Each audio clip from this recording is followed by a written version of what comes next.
Hello readers. October हॉल की reading से पिक की हुई एक बेहतरीन नॉवेल की रिव्यू के साथ मैं बुकवाइज की ओर से आप सभी का स्वागत करता हूं।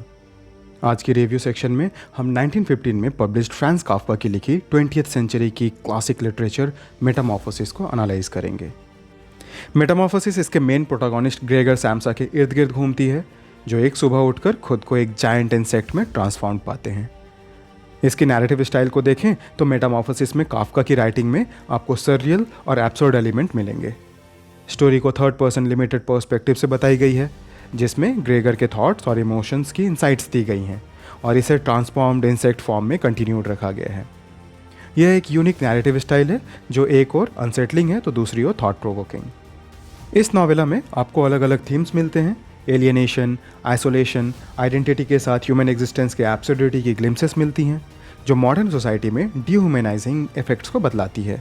और इसमें फोकस किया गया है ऐसे ट्रीटमेंट पर जिसे बताया गया है कि हम जब प्रैक्टिकल पर्पसेस को लंबे समय तक सर्व नहीं कर पाते तो दूसरे हमारे साथ कैसा बिहेव करते हैं। बात करते हैं कैरेक्टर डेवलपमेंट की, तो बुक में ग्रेगर सैम्सा को फिजिकली और मेंटली ट्रांसफॉर्म होते हुए दिखाया गया है।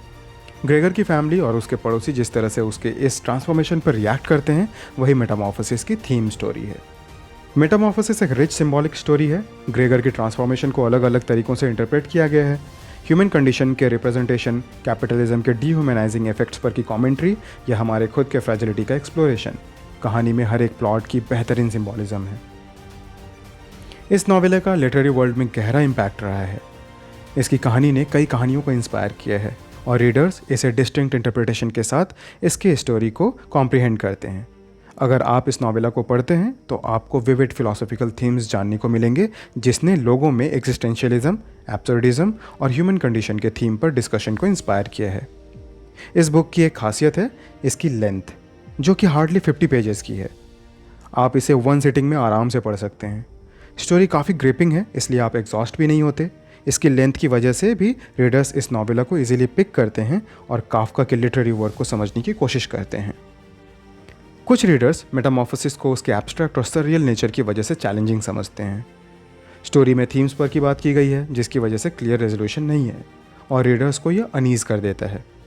मेरे रीडिंग एक्सपीरियंस से मुझे मेटामॉर्फोसिस अराउंड 50 पेजेस की नॉवेला होने के बावजूद छोटी बुक नहीं लगी। इसकी स्टोरी इतनी ग्रिपिंग है कि आप इसके प्रोटोगोनिस्ट से काफ़ी कनेक्ट हो जाते हैं और इनकम्प्लीट कंक्लूजन की वजह से स्टोरी आपको सोचने पर मजबूर करती है। बुक की थीम, कैरेक्टर्स, प्लॉट, लैंग्वेज सबको देखकर मैं बुक को 4.3 आउट ऑफ 5 रेट करूँगा। अगर आप बिल्कुल न्यू रीडर हैं तो मैं आपको डायरेक्टली इस बुक को पिक करने से मना करूँगा।